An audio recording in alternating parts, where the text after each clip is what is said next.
ವೀಕ್ಷಕರೇ, ರಾಧಕ ಪಂಚಾಯಿತಿಯಲ್ಲಿ cockroach Janata party ಇದನ್ನ ಕ್ರಾಂತಿ ಅಂತಿರೋ, ಇದನ್ನ ಅಭಿಯಾನ ಅಂತಿರೋ, ಇದನ್ನ ಅವಮಾನ ಅಂತಿರೋ, ಇದನ್ನ ಸಂಘರ್ಷ ಅಂತಿರೋ, ಅಥವಾ ಇದು ವ್ಯವಸ್ಥೆಗೆ ಹಿಡಿದಂತಹ ಕೈಗನ್ನಡಿ ಅಂತಿರೋ, ಅಥವಾ ಈ ವ್ಯವಸ್ಥೆಗೆ ಕಪಾಳ ಮೋಕ್ಷ ಅಂತಿರೋ, ಐ ಡೋಂಟ್ ನೋ. ಇದರ ಬಗ್ಗೆ ಮಾತಾಡೋದಕ್ಕೆ ತಮ್ಮ ಪರವಾಗಿ, ವೀಕ್ಷಕರ ಪರವಾಗಿ ಸಾಕಷ್ಟು ಜನ ಆಡಿಯನ್ಸ್ ಇದ್ದಾರೆ. ಬನ್ನಿ ಅವ್ರನ್ನ ವೆಲ್ಕಮ್ ಮಾಡೋಣ. ತಮ್ಮೆಲ್ಲರಿಗೂ ಕೂಡ ರಾಧಕ ಪಂಚಾಯಿತಿ ವಿಶೇಷ ಕಾರ್ಯಕ್ರಮಕ್ಕೆ ಸ್ವಾಗತ. ಇನ್ನು ಈ cockroach Janata party 20 million I don't know, ಕ್ಷಣಕ್ಕೂ ಕೂಡ ಫಾಲೋವರ್ಸ್ ಜಾಸ್ತಿ ಆಗ್ತಾ ಇದ್ದಾರೆ. ಹಾಗೆ ನೋಡಿದರೆ ಆಡಳಿತದಲ್ಲಿರುವಂತಹ ಪಕ್ಷ ಬೇರೆ ಬೇರೆ ಕಾನೂನು ನೀತಿ ನಿಲುವು ಅಂತ ಖಾತೆಗಳನ್ನು, ಅಕೌಂಟ್ಗಳನ್ನು ಬ್ಲಾಕ್ ಮಾಡಿ ಡಿಲೀಟ್ ಮಾಡಿದ್ರು ಕೂಡ ಮತ್ತೆ ಯುವ ಜನತೆ ಹೋಗಿ ಕ್ಲಿಕ್ ಮಾಡಿ ಫಾಲೋ ಮಾಡಿ ನಾನು ಕಾಕ್ರೋಚ್ ಅಂತ ಹೇಳ್ತಾ ಇರೋದು ನೋಡಿದ್ದಾರೆ. ಇದು ಎಲ್ಲಿಗೆ ತೆಗೆದುಕೊಂಡು ಹೋಗುತ್ತೆ ಅನ್ನುವಂತಹ ಒಂದು ಆತಂಕ ಹಲವಾರು ರಾಜಕೀಯ ಪಕ್ಷಗಳಿಗೆ ಈಗಾಗಲೇ ಶುರುವಾಗಿದೆ. ಹಾಗಾದರೆ ಈ ವಿಚಾರದ ಬಗ್ಗೆ ಮಾತಾಡೋದಕ್ಕೆ ರಾಜಕೀಯ ಪಕ್ಷಗಳ ನಾಯಕರುಗಳು ಮತ್ತು ವಕ್ತಾರರು ನಮ್ಮೊಂದಿಗೆ ಇದ್ದಾರೆ. ಬನ್ನಿ ಅವ್ರನ್ನೂ ಕೂಡ ವೆಲ್ಕಮ್ ಮಾಡೋಣ. ನಮ್ಮೊಂದಿಗೆ ಇದ್ದಾರೆ ಕಾಂಗ್ರೆಸ್ನ ವಕ್ತಾರರಾದಂಥ ಸೂರ್ಯ ಮುಕುಂದರಾಜ್. ತಮಗೆ ವಿಶೇಷ ಕಾರ್ಯಕ್ರಮಕ್ಕೆ ಸ್ವಾಗತ. ಅದೇ ರೀತಿ ಆಮ್ ಆದ್ಮಿ ಪಾರ್ಟಿ ಈ ವಿಚಾರದಲ್ಲಿ ಸ್ವಲ್ಪ ಜಾಸ್ತಿ ಮಾತಾಡಕ್ಕಿದೆ ಅಂತ ಅನ್ಸುತ್ತೆ. ಯಾಕೆ ಅಂತಂದ್ರೆ ಈ ಅಭಿಯಾನವನ್ನು ಆರಂಭ ಮಾಡಿದಂಥ ಅಭಿಜಿತ್ ದೀಪ್ಗೆ ಯಾರಿದ್ದಾರೆ, ಅವರು X Aam Aadmi party member ಅಂತ ಹೇಳ್ತಾ ಇದ್ದಾರೆ.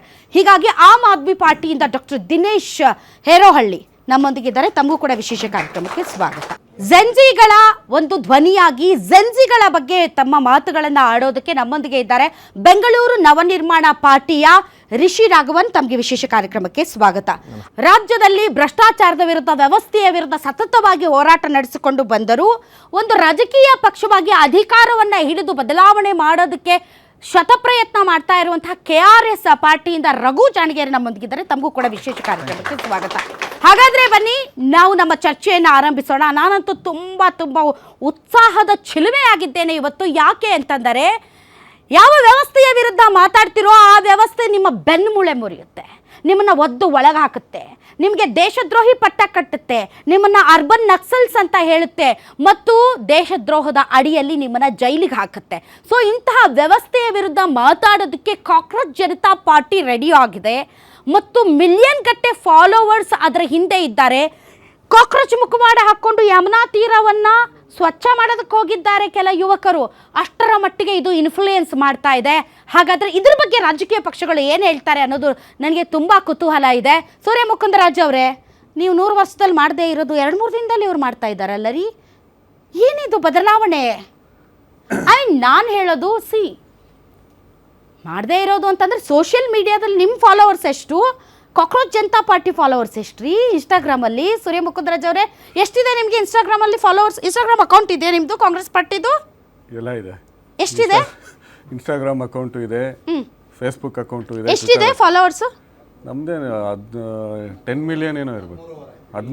8 ಮಿಲಿಯನ್ ಇದೆ ನಮ್ಮದು. ಕಾಕ್ರೋಚ್ ಜನತಾ ಪಾರ್ಟಿ ಬಂದು ಎಷ್ಟು ದಿನ ಆಯಿತು ಸರ್?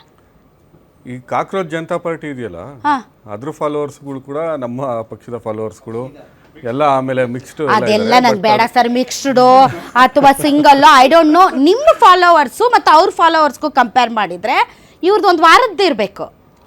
ಅಪ್ರಿಷಿಯೇಟ್ ಮಾಡಬೇಕು. ಅದು ನಮ್ಮ ಅವ್ರ ಜೊತೆ ಕಾಂಪಿಟೇಷನ್ ಇಲ್ಲ. ಕಾಕ್ರೋಚ್ ಜನತಾ ಪಾರ್ಟಿ ಏನು ಫಾಲೋವರ್ಸ್ ನ ಬೆಳೆಸ್ಕೊಂತ ಇದಾರೆ. ಕಾಕ್ರೋಚ್ ಜನತಾ ಪಾರ್ಟಿ ಫಾಲೋವರ್ಸ್ಗೆ you are not a option, that is the heart. No, ನೀವಲ್ಲ ಆಪ್ಷನ್. ಈಗ ನೋಡಿ, ಒಂದು 2018 ಚುನಾವಣೆ ಇರಬೇಕು. ಸೂರ್ಯ ಮುಕುಂದರಾಜ್ ಅವರೇ, ವ್ಯವಸ್ಥೆಯ ವಿರುದ್ಧ ಗಟ್ಟಿಯಾಗಿ ಧ್ವನಿಯನ್ನ ಎತ್ತೋದಕ್ಕೆ ನೀವು ಫೇಲಿಯರ್ ಆಗಿರ್ಬೇಕು. ಅಲ್ಲ, ನಾವು ಭಾರತ ಹೀಗಾಗಿ ಜೆನ್ಜಿಗಳು ನಿಮ್ಮನ್ನ ನಂಬದೇ ಇರಬೇಕು. ಅಲ್ಲ, ಪೊಲಿಟಿಕಲ್ ಪಾರ್ಟೀಸ್ ಬಗ್ಗೆ ನಂಬಿಕೆ ಕಳ್ಕೊಂಡಿದ್ದಾರೆ ಎಲ್ಲ. ಇವತ್ತಿನ ಯುವಕರು ಯಾರು ಕೂಡ ರಾಜಕಾರಣಿಗಳನ್ನ ನಂಬ್ತಾ ಇಲ್ಲ. ಅದನ್ನ ಫ್ಯಾಕ್ಟ್ ನ ಅಕ್ಸೆಪ್ಟ್ ಮಾಡ್ಕೊಬೇಕು. ಅದನ್ನ ಬಿಟ್ಟು ನಮ್ಮಿಂದ ಈ ತರ ಇದೆ, ಥರ್ಡ್ ಫೋರ್ಸ್ಗೆ ಒಂದು ಅವಕಾಶ ಇದೆ ಇವತ್ತು. ನೀವು ಕಾಕ್ರೋಚ್ ಜನತಾ ಪಾರ್ಟಿನ ಥರ್ಡ್ ಫೋರ್ಸ್ ಒಳಗೆ ಸೇರ್ಸ್ಕೊಂಡ್ಬಿಟ್ರಾ? ನಾವ್ ಹೇಳ್ತಾ ಇಲ್ಲ. ಇವತ್ತು ರೈತರು ಹೋರಾಟ, ಇಲ್ಲಿ ಬಹಳ ಸೂಕ್ಷ್ಮ ಒಂದು ಗೆರೆ ಇದೆ, ಒಂದು ಕೂದಲೆಳೆಯ ಅಂತರ ಇದೆ. It's not a political party. ನಾನು claim ಇದನ್ನ ಥರ್ಡ್ ಫೋರ್ಸ್ ಅಂತ ಹೇಳ್ಬೇಡಿ, ಯಾಕಂದ್ರೆ ನಿಮ್ ತೃತೀಯ ರಂಗ ಥರ್ಡ್ ಫೋರ್ಸ್ ನಿಮ್ಮ ಇಂಡಿಯಾ ಎಲ್ಲ ಮಣ್ಣಲ್ಲಿ ಮಣ್ಣಾಗಿ ಹೋಗಿ ಆ ಸೋಲುಗಳ ಮೇಲೆ ಸೋಲು ಅನುಭವಿಸಿ ಈಗ ಸರ್ವನಾಶ ಆಗೋದಕ್ಕೆ ಬಂದಿದೆ. ಸೊ ನೀವು ಥರ್ಡ್ ಫೋರ್ಸ್ ಅನ್ನೋದನ್ನ ಹೇಳ್ಬೇಡಿ, ನಂಗೆ ಅದು ಕೇಳಿಸ್ಕೊಳ್ಳೋಕೆ ತುಂಬಾ ಕಷ್ಟ. ಅಲ್ಲಲ್ಲ, ಅದು ಓಕೆ, ನಾನು ಅದು ಪೊಲಿಟಿಕಲ್ ಪಾರ್ಟಿ ಆಂಗಲ್ ಇಂದ ಹೇಳ್ತಾ ಇಲ್ಲ. ಸೊ ಯುವಕರ ಆಕ್ರೋಶ, ಇವತ್ತು ಜನರ ಆಕ್ರೋಶ, ಯೂತ್ ಪವರ್, ಯೂತ್ ಫೋರ್ಸ್ ಅಂತ ಹೇಳಿ, ಯೂತ್ ಫೋರ್ಸ್ ಇರ್ಬೋದು, ಮಿಡಲ್ ಕ್ಲಾಸ್ ಇರ್ಬೋದು, ಅಥವಾ ಯಾರು ಮಧ್ಯಮ ವರ್ಗದಲ್ಲಿ ಇವತ್ತು ಹಣ ತೆರಿಗೆ ಜಾಸ್ತಿ ಕಟ್ಕೊಂಡು ಆಮೇಲೆ ದಿನನಿತ್ಯ ಬೆಲೆ ಏರಿಕೆ ಇರ್ಬೋದು, ಈ ಥರದ್ದು ಇದರಲ್ಲಿ ನೊಂದಿರೋ ಅಂಥವ್ರು ಆಕ್ರೋಶದ ಧ್ವನಿಯಾಗಿದೆ. ನೀವೇನು ಹೇಳ್ತಾ ಇದ್ರಿ, ಸರ್ಕಾರವನ್ನು ಪ್ರಶ್ನೆ ಮಾಡಿದ್ರೆ ಅವ್ರನ್ನ ಭಯೋತ್ಪಾದಕರು, ಅರ್ಬನ್ ನಕ್ಸಲ್ಸು, ಪಾಕಿಸ್ತಾನಿಗಳು, ಆಮೇಲೆ ಆ್ಯಂಟಿ ಹಿಂದೂ, ಈ ಥರದ್ದು ಇದನ್ನು ವಿಶ್ಲೇಷಣೆಗಳನ್ನ ಅವ್ರಿಗೆ ಅಂಟಿಸ್ತಾ ಇದ್ರು. ಸೊ ಇವತ್ತು ಆ ವಿಶ್ಲೇಷಣೆಗಳನ್ನು ಮೀರಿ ಒಂದೇ ಒಂದು ಹೇಳಿಕೆ, ಏನು ಮುಖ್ಯ ಯಾರು ಯಾವ ವ್ಯವಸ್ಥೆ ಬಗ್ಗೆ ಮಾತಾಡ್ತಾ ಇದ್ದೀರಿ ಸೂರ್ಯ ಮುಕುಂದರಾಜ್ ನಾವು ಅವರೇ? ಇವತ್ತು ಈ ದೇಶದ ನೀವು ವ್ಯವಸ್ಥೆ ಕೂಡ ಈ ಒಳಗಡೆ ವ್ಯವಸ್ಥೆಯ ಭಾಗ. ರಾಜ್ಯದಲ್ಲಿ ಸಿದ್ದರಾಮಯ್ಯನವರ ಸರ್ಕಾರ ಇದೆ, ಕಾಂಗ್ರೆಸ್ ಸರ್ಕಾರ ಇದೆ. ನಿಮ್ಮ ವಿರುದ್ಧ ನಿರುದ್ಯೋಗಿ ಯುವಕರು ಧಾರವಾಡಲ್ಲಿ ಪ್ರೊಟೆಸ್ಟ್ ಮಾಡಿದ್ರೆ ಅವ್ರ ಬೆನ್ನು ಮೂಳೆ ಮುರಿಯೋ ತರ ಹೊಡ್ಕೊಂಡು ಅವ್ರನ್ನ ಅರೆಸ್ಟ್ ಮಾಡಿ ಒದ್ದು ಒಳಗಾಕಿದ್ರೆ ಇವರ ವ್ಯವಸ್ಥೆಯ ಭಾಗ. ಎಲ್ರು ಏನೋ ಒಳಗಡೆ ಹಾಕಿಲ್ಲ, ಯಾರು ಮಾಡಿದ್ದಾರೆ, ಯಾರು ಬಿಜೆಪಿ ಅವರು ಹೋಗಿದ್ದಾರೆ, ಮತ್ತೆ ನೀವು ಕೂಡ ಅದೇ ವ್ಯವಸ್ಥೆ. ನಾವು ಯುವಕರ ಮಾತನ್ನು ಆಲಿಸಿದೀವಿ. 56,000 ಉದ್ಯೋಗಗಳನ್ನ ಕೊಡಬೇಕು ಅಂತ ಹೇಳ್ಬಿಟ್ಟು ನಾವು ಸರ್ಕಾರ ತೀರ್ಮಾನ ತಗೊಂಡಿದೆ. 56,000 ಹೋರಾಟಕ್ಕೆ ನಾವು ಬೆಲೆ ಕೊಟ್ಟಿದ್ದೀವಿ. ನಾವು ಇವ್ರ ತರ 750 ಬಳಸಬಾರ್ದು ನಿಮಗಲ್ಲ, ನಾನು ನಿಮ್ಮ ಪಕ್ಷಕ್ಕೆ ಯಾವ ಪಕ್ಷ ಅಧಿಕಾರದಲ್ಲಿದೆ ಆ ಪಕ್ಷಕ್ಕೆ ನಾಚಿಕೆ ಆಗ್ಬೇಕು. ಯಾಕೆ ಅಂತಂದ್ರೆ ಬಂದು 3 ವರ್ಷ ಆದ್ರೂ ಒಂದು ಉದ್ಯೋಗ ಸೃಷ್ಟಿ ಮಾಡದೆ ಇರೋರು, 12 ವರ್ಷ ಆದ್ರೂ 2 ಕೋಟಿ ಉದ್ಯೋಗ ಸೃಷ್ಟಿ ಮಾಡದೆ ಇರೋರು, 3 ವರ್ಷದ ಹೋಲಿಕೆಗೂ ಸೆಂಟ್ರಲ್ ಗವರ್ಮೆಂಟ್ ಎಷ್ಟು ಉದ್ಯೋಗಗಳನ್ನ ಸೃಷ್ಟಿ ಮಾಡಿದೆ ಫಸ್ಟ್ ನೀವು ನೋಡ್ರಿ, ಅಲ್ಲ ಆಮೇಲೆ ಬೇರೆ ಹುಳುಕು ತೆಗೀರಂತೆ. ನೀವು ಫಸ್ಟ್ ಹುಳುಕು ನೋಡ್ರಿ. ನೀವು ಬಂದು ಅಧಿಕಾರಕ್ಕೆ ಬಂದು 3 ವರ್ಷದಿಂದ ನೀವು ಉದ್ಯೋಗ ನೇಮಕಾತಿ ಮಾಡದೆ ನೀವು ಕೂಡ ನಿಮ್ಮ ವಿರುದ್ಧನೂ ಆಕ್ರೋಶ. ಸೂರ್ಯ ಮುಕುಂದರಾಜ್ ಅವರೇ, ನಿಮ್ಮ ವಿರುದ್ಧದ ಆಕ್ರೋಶ. ನಮ್ಮ ವಿರುದ್ಧ ಬಿಜೆಪಿ, ಕಾಂಗ್ರೆಸ್ ನಿಮ್ಮ ವಿರುದ್ಧ. ಇವತ್ತು ದೇಶದಲ್ಲಿ ಬೇರೆ ಬೇರೆ ರಾಜ್ಯಗಳಲ್ಲೂ ಇವತ್ತು 13 ಮಿಲಿಯನ್ ಫಾಲೋವರ್ಸ್ ಆಗ್ಬೇಕು ಅಂದ್ರೆ ಬರೀ ರಾಜ್ಯದವ್ರು ಮಾತ್ರ ಇಲ್ಲ, ನಮ್ಮ ರಾಜ್ಯದವ್ರಲ್ಲ, ಬೇರೆ ರಾಜ್ಯದವರು ಇದಾರೆ. ಸೊ ಬಿಹಾರಲ್ಲಿ ಬೀದಿಗಿಳಿದ್ರು ಯುವಕರು, ಏನ್ ಮಾಡಿದ್ರು, ಉದ್ಯೋಗ. ಕರ್ನಾಟಕದಲ್ಲಿ ಬೀದಿಗಿಳಿದಿಲ್ವಾ ಹೊರಗಡೆ ಇವತ್ತು ಕರ್ನಾಟಕದಲ್ಲಿ ಬೀದಿಗಿಳಿದಿಲ್ವಾ? ಕರ್ನಾಟಕದಲ್ಲಿ ಬೀದಿಗಿಳಿದಿಲ್ವಾ? ಸ್ಪಂದಿಸಿದೀವಿ. ಸೂರ್ಯ 56,000 ಏನ್ ನೈತಿಕತೆ ಇದೆ ಅಂತ ನೀವು ಬೇರೆಯವ್ರ ಬಗ್ಗೆ ಮಾತಾಡ್ತೀರಿ. ನಾನು ಅದನ್ನ ಹೇಳ್ರಿ ಫಸ್ಟ್. ಕೇಂದ್ರ ಸರ್ಕಾರ ಏನ್ ನೈತಿಕತೆ ಇದೆ ಅವ್ರನ್ನ ಕೇಳ್ತೀನಿ. Are you a part of BJP? ನಾವು ಕೇಂದ್ರ ಸರ್ಕಾರವನ್ನ ಪ್ರಶ್ನೆ ಮಾಡಬೇಕು. ಬಿಜೆಪಿ ಅವ್ರು ನಾವು ಕೇಳ್ತೀವಿ, ಆದ್ರೆ ಇವತ್ತಿನ ಈ ಕಾರ್ಯಕ್ರಮಕ್ಕೆ ಬಿಜೆಪಿ ಅವ್ರು ಬಂದಿಲ್ಲ. ಯಾಕೆ ಬಂದಿಲ್ಲ? ಆರ್ಥಿಕ ಸಂಕಷ್ಟ, ಆರ್ಥಿಕ ಕುಸಿತಕ್ಕೆ ನಿಮಿಷ ನಿಮ್ಗೆ ನಾನು ರಾಧಾ ಮೇಡಮ್, ಇವತ್ತು ಆರ್ಥಿಕ ಕುಸಿತ, ರೂಪಾಯಿ ಮೌಲ್ಯ ಕುಸಿತ ಇದೆಯಲ್ಲ, ಇವತ್ತು ಬಿಜೆಪಿ ಪಕ್ಷದವರಿಗೂ ಕೂಡ ನಾವು ಕರೆದಿದ್ವಿ. ಬಿಜೆಪಿ ಪಕ್ಷದವರು ಈ ಕಾರ್ಯಕ್ರಮಕ್ಕೆ ಬರ್ಲಿಲ್ಲ, ಯಾರನ್ನೂ ಕಳಿಸ್ಲಿಲ್ಲ. ಐ ಡೋಂಟ್ ನೋ ಅವ್ರು ಯಾಕೆ ಬರ್ಲಿಲ್ಲ ಇದಕ್ಕೆ ಅಂತ. ಅವ್ರಿಗೇನು ಹೆದರಿಕೆನಾ ಅಥವಾ ಇದು ಜುಜುಬಿ ಅಂತನಾ ಅಥವಾ ಇದು ಫೇಕ್ ಅಂತನಾ? I don't no. ಇವತ್ತು ಯುವಕರ ವಿರುದ್ಧ ಹಿಟ್ ಕೈಯಲ್ಲಿ ಹಿಡ್ಕೊಂಡು ಓಡಾಡ್ತವ್ರು ಅವರು. ಈ ಹೋರಾಟವನ್ನ ಮುಗಿಸ್ಬೇಕು ಅಂತ ಹೇಳ್ಬಿಟ್ಟು ಯಾರು ಕಾಕ್ರೋಚ್ ಜನತಾ ಪಾರ್ಟಿ ಮಾಡಿದಾರೆ ಇದಕ್ಕೆ ಕೌಂಟರ್ ಆಗಿ ಹಿಟ್ ಹಿಡ್ಕೊಂಡು ಓಡಾಡ್ತಾರೆ ಬಿಜೆಪಿ ಅವರು. ಆದ್ರೆ ಯುವಕರ ಧ್ವನಿಯನ್ನ ಅಡಗಿಸ್ಬೇಕು ಅಂತ ಹೋರಾಟ ಮಾಡ್ತಾರೆ. ಅವ್ರೆಲ್ಲಿ ಬರ್ತಾರೆ ಇದಕ್ಕೆ? ಸೊ ಯುವಕರ ವಿರುದ್ಧ ಇರುವಂತವ್ರು ಅಲ್ಲಿ ಪ್ರಶ್ನೆ ಮಾಡಿರೋಂಥದ್ದೇನು ಅಂದ್ರೆ, ಯಾರು ಮುಖ್ಯ ನ್ಯಾಯಮೂರ್ತಿಗಳಾಗಿರ್ತಾರೆ ಅವ್ರನ್ನ ನಾವು ರಾಜ್ಯಸಭಾ ಮೆಂಬರ್ ಮಾಡಲ್ಲ, ಆಮೇಲೆ ಅದಾನಿ ಅಂಬಾನಿ ಕೈಲ್ಗಳು ಇರೋಂಥ ಮಾಧ್ಯಮಗಳನ್ನ ನಾವು ಮರುಸ್ಥಾಪನೆ ಮಾಡ್ಕೊಬೇಕು, ಮತ್ತು ಇದನ್ನ ಏನೋ ಉದ್ಯೋಗ ಸೃಷ್ಟಿ ಮಾಡ್ತೀವಿ ಅಂತ ಹೇಳಿ ಮೋಸ ಮಾಡೋದ್ರಲ್ಲ, ಆ ಥರದ ಪ್ರಶ್ನೆಗಳನ್ನ ಕೇಳಿದ್ದಾರೆ. ಸೊ ಅಲ್ಲೆಲ್ಲೂ ಕೂಡ ನೇರವಾಗಿ ಬಿಜೆಪಿಯನ್ನ ಹಂಗಂತ ನಾಳೆ ನಿಮಗೆ ಪ್ರಶ್ನೆ ಕೇಳಲ್ಲ, ನಾವು ಸೇಫ್ ಅಂತ. ನಾನು ಆರಂಭದಲ್ಲೇ ಹೇಳಿದೆ ನಿಮ್ಗೆ, ನೀವು ಕೂಡ ಈ ದೇಶವನ್ನ ಆಳಿದ್ದೀರಿ. ಇದು ಮಡುಗಟ್ಟಿದ ಕೋಪ, ಇದು ಮಡುಗಟ್ಟಿದ ಹತಾಶೆ, ನಿರಾಸೆ, ಆಸ್ಫೋಟ ಆಗಿದೆಯೇ ಹೊರತು ನಾವಿಲ್ಲಪ್ಪ ನಮ್ ವಿರುದ್ಧ ಅಲ್ಲ ಅಂತ ಅನ್ಬೇಡಿ. ಒಂದು ಎಕ್ಸಾಂಪಲ್ ಕೊಟ್ಬಿಡ್ತೀನಿ. 2014ರಲ್ಲಿ ಇವರು ಭ್ರಷ್ಟಾಚಾರದ ವಿರುದ್ಧ ಹೋರಾಟ ಮಾಡ್ಕೊಂಡ್ ಬಂದ್ರು. ಇವರು ಅಧಿಕಾರಕ್ಕೆ ಬಂದ್ರು.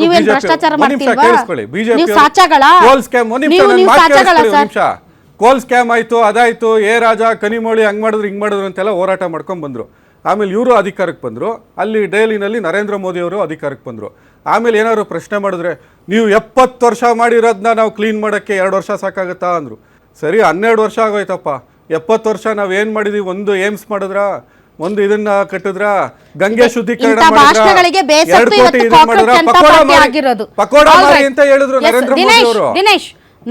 ದಿನೇಶ್, ಆಮ್ ಆದ್ಮಿ ಪಾರ್ಟಿಯು ಕೂಡ ಒಂದು ಮೂವ್ಮೆಂಟ್ ಇಂದ ಬಂತು. ಒಂದು ಮೂವ್ಮೆಂಟ್, ಅಣ್ಣಾ ಹಜಾರೆ ಮೂವ್ಮೆಂಟ್ ನ ಭಾಗಿಯಾದಂತ ಕೇಜ್ರಿವಾಲ್ ಅವರನ್ನ ಜನ ನಂಬಿದ್ರು, ಭ್ರಷ್ಟಾಚಾರವನ್ನು ಪೊರಕೆ ತಗೊಂಡು ಗೂಡಿಸ್ತಾರೆ ಅಂತ ಅನ್ಕೊಂಡ್ರು. ಬಟ್ ನೀವೇ ಗೂಡ್ಸ್ಕೊಂಡಾಂತರ ಆಗೋದ್ರಿ. ಇಲ್ಲ, ನಾವಿನ್ನೂ ಯಾವ ನಿಮ್ಮ ಭಾಷೆನಲ್ಲಿ ಏನು ಹೇಳ್ತಾ ಇದ್ದೀರಾ ಆ ಥರ ಯಾವುದೂ ಇಲ್ಲ. ಅರವಿಂದ್ ಕೇಜ್ರಿವಾಲ್ ಜೈಲಿಗೆ ಹೋದ್ರು ಮೇಡಮ್.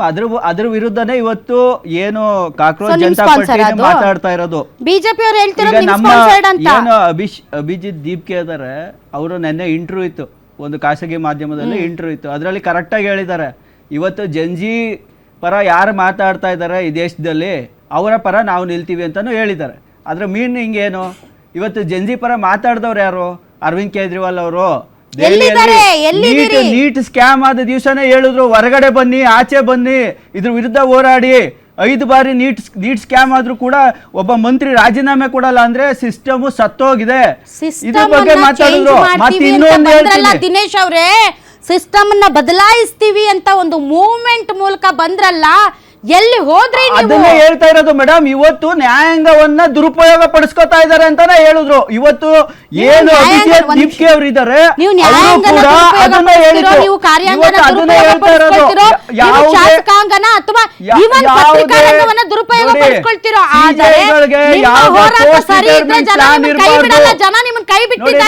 ಅದು ಕಟ್ಟು ಸತ್ಯ. ಅದನ್ನ ಅರ್ಥ ಮಾಡ್ಕೊಂಡ್ರೆ ಆಮ್ ಆದ್ಮಿ ಪಾರ್ಟಿ ಅವರು, ಆಮ್ ಆದ್ಮಿ ಪಕ್ಷ ಇವತ್ತು ಹೋರಾಟಗಾರ ಪಕ್ಷ.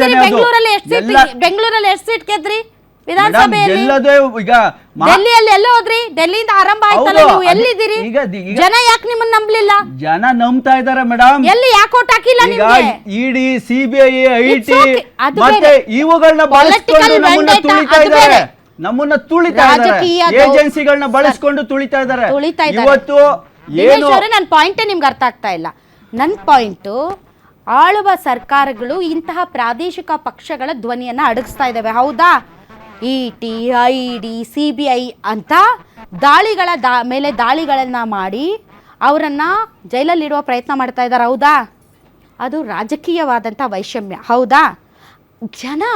ಜನ ಇದಕ್ಕೆ ಇವತ್ತು ಜೆನ್ಸಿ ಅದಕ್ಕೆ ಯಾವುದಕ್ಕೂ ತಲೆ ಕೆಡಿಸ್ಕೊಳ್ಳಿಲ್ಲ. ಜೆನ್ಸಿ ಕೇಳ್ತಾ ಇರೋದು ಅವ್ರಿಗೆ ಬೇಕಾಗಿರುವಂತಹ ಅವಶ್ಯಕತೆಗಳು, ಅವರಿಗೆ ಅವಮಾನಗಳು, ಅವರ ಹತಾಶೆಗಳು, ಅವರ ಸಂಘರ್ಷಗಳನ್ನು ಯಾರಾದರೂ ವಾಯ್ಸ್ ರೇಸ್ ಮಾಡಿ ಅಂತ. ಜಸ್ಟ್ ಒಂದು ಪೋಸ್ಟ್ಗೆ ಅವರು ಬೆಲೆ ಕೊಟ್ಟರು. ಒಂದು ಇಡೀ ಪೊಲಿಟಿಕಲ್ ಪಾರ್ಟಿ ನಿಮ್ಮದು. ಎಲ್ಲಿದ್ದೀರಿ ನೀವು? ಜನ ಯಾಕೆ ನಿಮ್ಮನ್ನು ನಂಬಲಿಲ್ಲ? ಅದನ್ನ ಹೇಳಿ.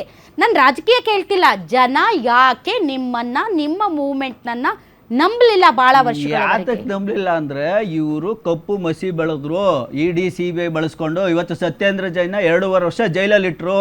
ಕೋರ್ಟ್ ಏನು ಆರ್ಡರ್ ಮಾಡ್ತು? ಇವತ್ತು ನಿರ್ದೋಷಿ ಅಂತ ಆರ್ಡರ್ ಮಾಡ್ತು. 2 ವರ್ಷ ಜೈಲಲ್ಲಿ ಇಟ್ಟಾಗ ಏನಾಯ್ತು? ಜನರಿಗೆ ಇವರು ಕಳ್ಳರು ಅಂತ ಬಿಂಬಲ ಆಯಿತು. ಎಲ್ಲ ಕಡೆ ಮೀಡಿಯಾಗಳು ಬಳಸ್ಕೊಂಡು ಇವರು ಕಳ್ಳರು ಅಂತ ಎಲ್ಲ ಕಡೆ ಇದಕ್ಕೇನೆ ಹೇಳಿರೋದು. ಇವತ್ತು ಅದಾನಿ ಮತ್ತು ಅಂಬಾನಿ ಮೀಡಿಯಾ ಚಾನೆಲ್ಗಳನ್ನ ಲೈಸೆನ್ಸ್ ರದ್ದು ಮಾಡ್ತೀವಿ ಅಂತ ಯಾರು ಹೇಳಿದ್ದಾರೆ? ಇದೇ ಅಭಿಜಿತ್, ಇದೇ ಕಾಕ್ರೋಚ್ ಜನತಾ ಪಾರ್ಟಿ ಹೇಳಿದೆ. ಯಾಕಂದ್ರೆ ಮೀಡಿಯಾಗಳನ್ನ ಬಳಸ್ಕೊಂಡು ಇವ್ರುಗಳಿಗೆ ಕಪ್ಪು ಮಸಿ ಬೆಳೀತಾರೆ. ಪ್ರತಿ ದಿವಸ ಟಿವಿಗಳಲ್ಲಿ ಹಾಕಿ ಏನು ಮಾಡ್ತಾ ಇದ್ದಾರೆ? ಜನ ಈ ಪಕ್ಷ ಕೆಟ್ಟದ್ದು, ಈ ಪಕ್ಷ ಕೆಟ್ಟದ್ದು, ಆ ಕೆಟ್ಟ ಮುಖವಾಡಗಳನ್ನ ಹಾಕ್ತಾ ಇದ್ದಾರೆ. ಅದಕ್ಕೆ ಇವತ್ತು ಜಿರಳೆ ಮುಖವಾಡ ಹಾಕೊಂಡು ಬಂದಿರೋದು. ಜಿರಳೆ ಮುಖವಾಡ ಹಾಕೊಂಡ್ಬಂದು ನಾವು ಎದುರಿಸ್ತೀವಿ ಅಂತ. ಇನ್ನೂ ಒಂದು ಹೇಳ್ತೀವಿ, ಇವತ್ತು CJI ಬಾಯಲ್ಲಿ ಈ ಮಾತು ಯಾಕೆ ಬರಬೇಕಿತ್ತು?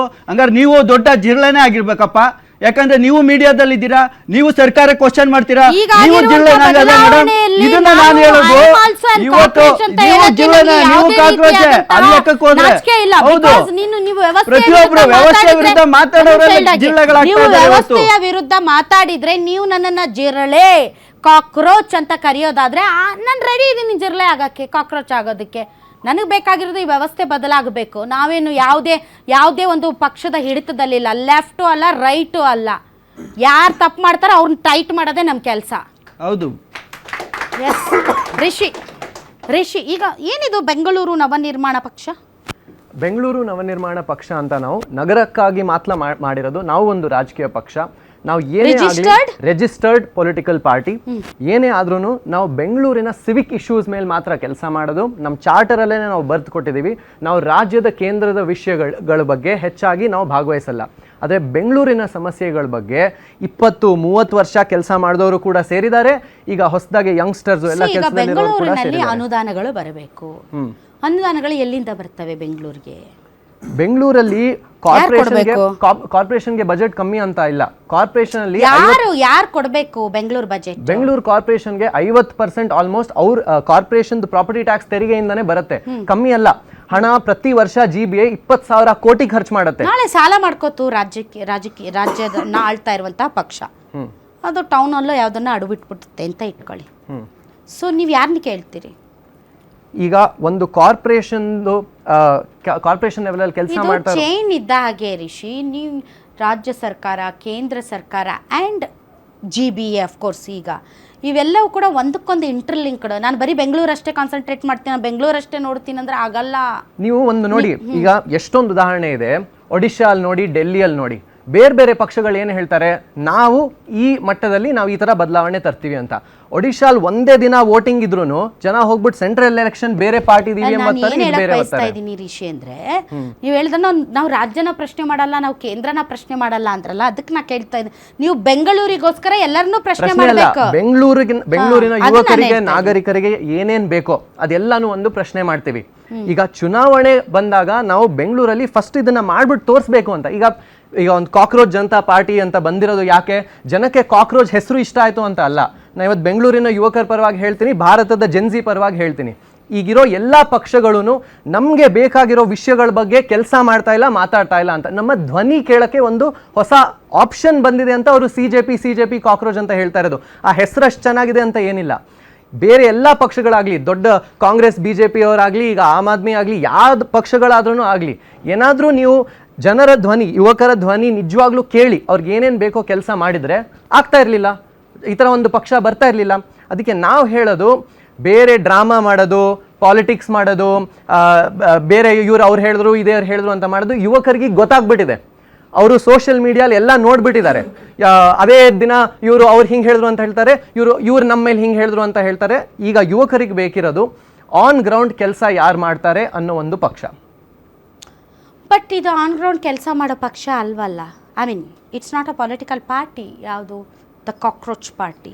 ಕಾಕ್ರೋಚ್ ಜನತಾ ಪಾರ್ಟಿ ಅವ್ರು ಮುಂದೆ ಹೋಗಿ ಚುನಾವಣೆಯಲ್ಲಿ ಭಾಗವಹಿಸ್ತಾರ, ಅದರಲ್ಲಿ ಅವರು ಸಫಲತೆ ಸಿಗತ್ತಾ ಅವ್ರಿಗೆ? ಅದು ನಂದು ಡೌಟ್ಸ್ ಇದೆ. ಬಟ್ ಅವರು ಇನ್ಸ್ಟಾಗ್ರಾಮ್ ಅಲ್ಲಿ ಹಾಕಿರೋದು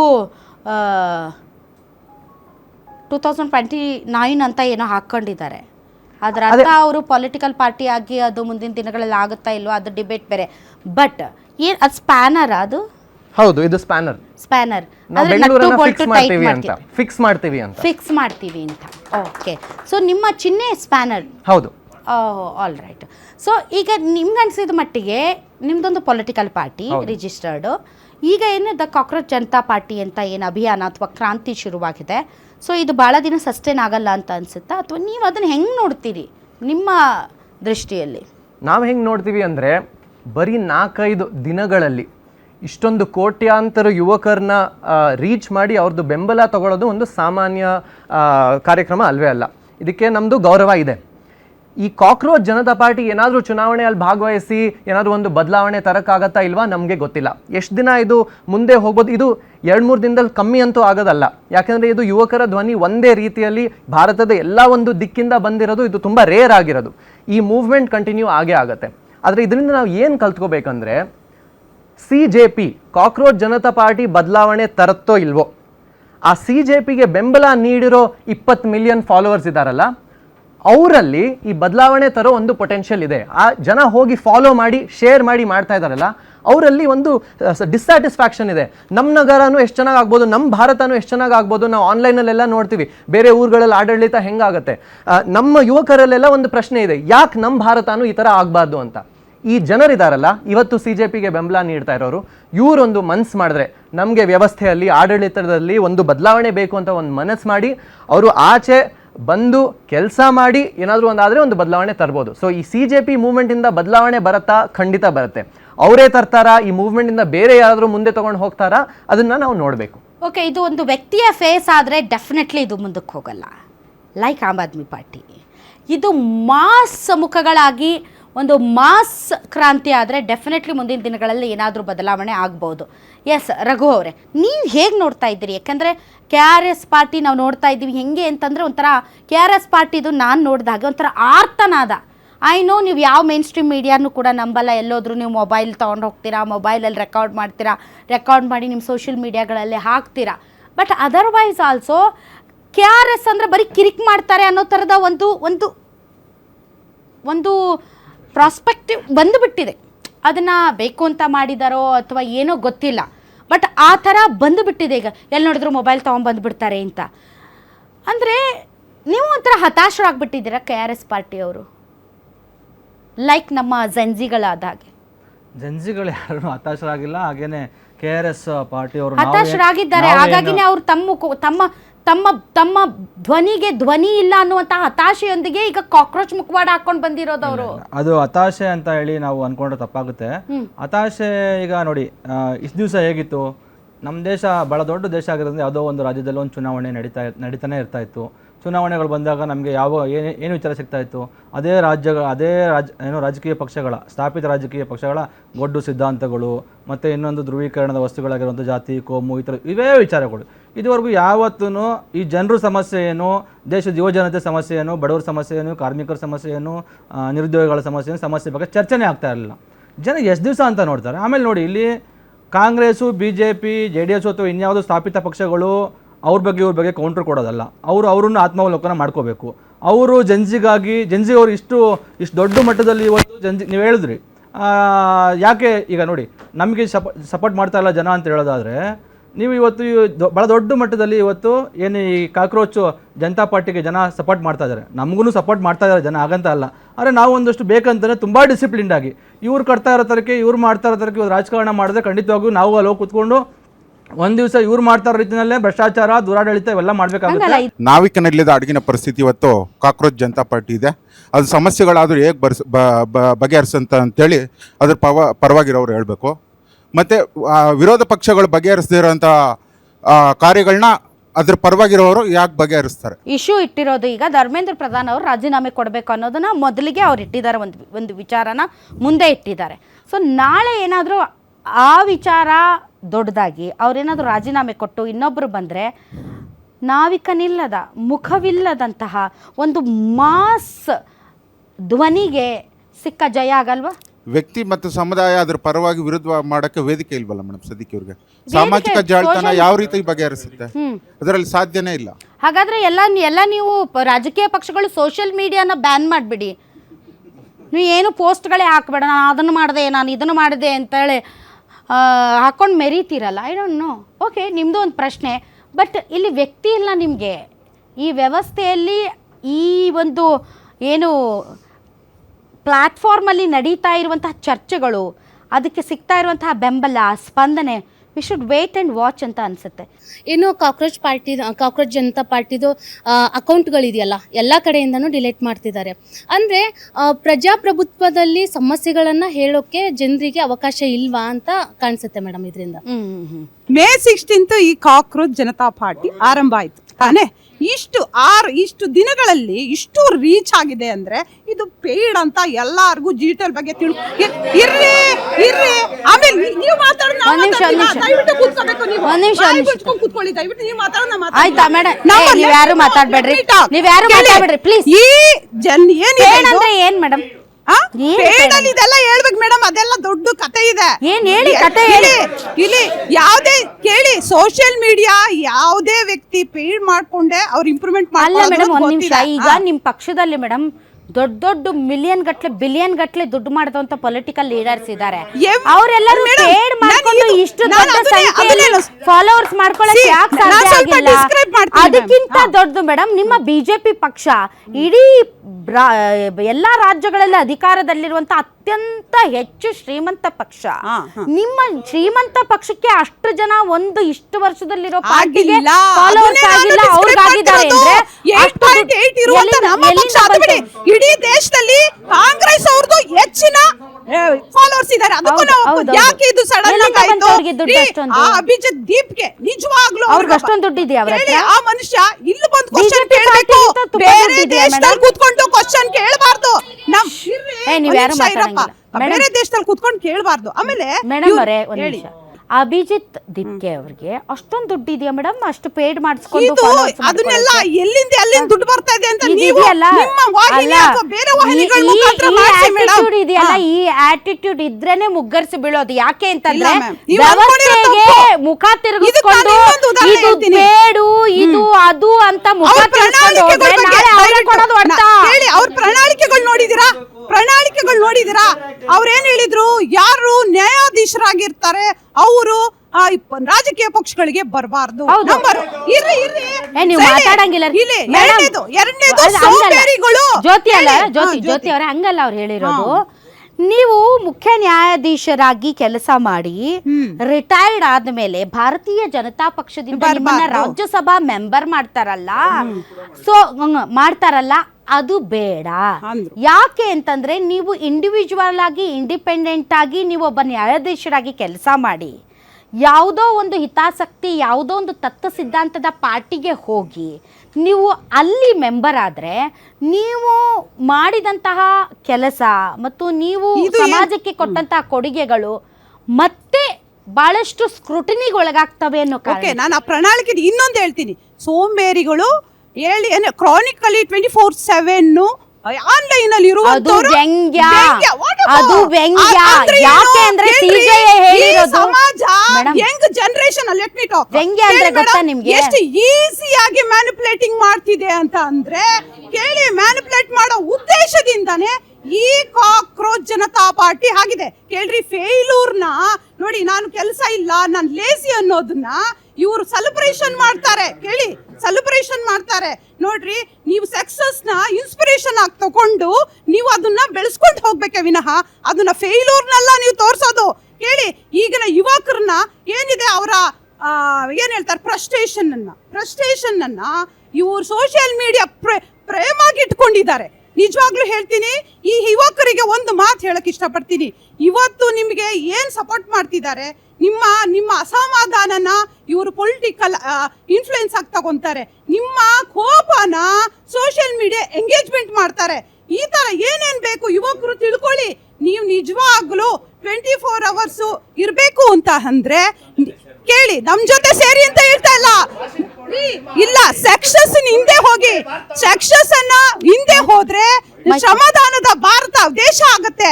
ಅದನ್ನ ಬಿಟ್ಟು ನೀವು ಈ ತರ ಆಕ್ಟಿವಿಟೀಸ್ ಕೊಟ್ಕೊಂಡು ಯುವಕರನ್ನ ದಿಕ್ಕು ತಪ್ಪಿಸಬೇಡಿ. ನಿಜವಾಗ್ಲೂ ನೋಡ್ರಿ, ಇಲ್ಲ ಒಳ್ಳೆ ಪ್ರಜೆ ಆಗ್ಬಿಡ್ತಾರೆ. ಹೌದ್ರೆ ನೀವು ಬಿಜೆಪಿ ವ್ಯಕ್ತಿನೇ, ನಾಳೆ ಬೆಳಗ್ಗೆ ಬಿಜೆಪಿ ಜೊತೆ ಅವ್ರು ಟೈಅಪ್ ಆಗ್ಬಿಟ್ರೆ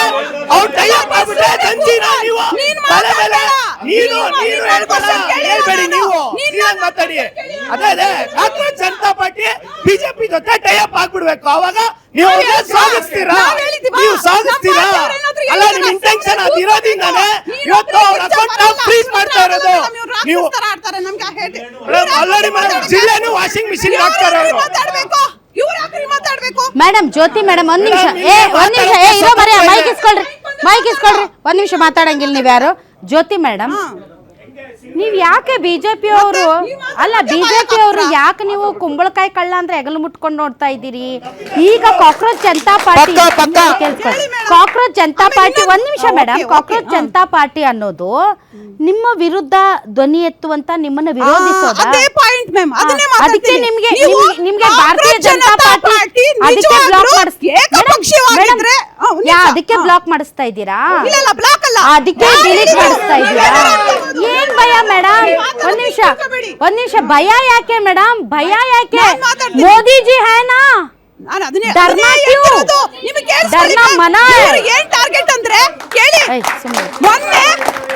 ಕಾಕ್ರೋಚ್ಗಳಿಗೆ ಒಬ್ಬ ಕೆಟ್ಟ ಗಬ್ಬು ಆಲಸಿಗಳು ಮೊಬೈಲ್ ಅಲ್ಲಿ ಇರೋರು ಕೆಲ್ಸಕ್ಕೆ ಬಾರದೇ ಇರೋರಿಗೆ ಯಾಕ್ರಿ ಮೇಡಮ್ ಬಿಜೆಪಿ ಹೆದರ್ಬೇಕು? ಕೇಳಿ, ಇದೇ ಕಾಕ್ರೋಚ್ ಪರವಾಗಿ ಮಿಸ್ಟರ್ ಸಮೀರ್ ಧರ್ಮಸ್ಥಳದ ವಿರುದ್ಧ ಮಾತಾಡದಂತ ವ್ಯಕ್ತಿ ಆಮೇಲೆ ಕಾಕ್ರೋಚ್ ಅಂದ್ರು.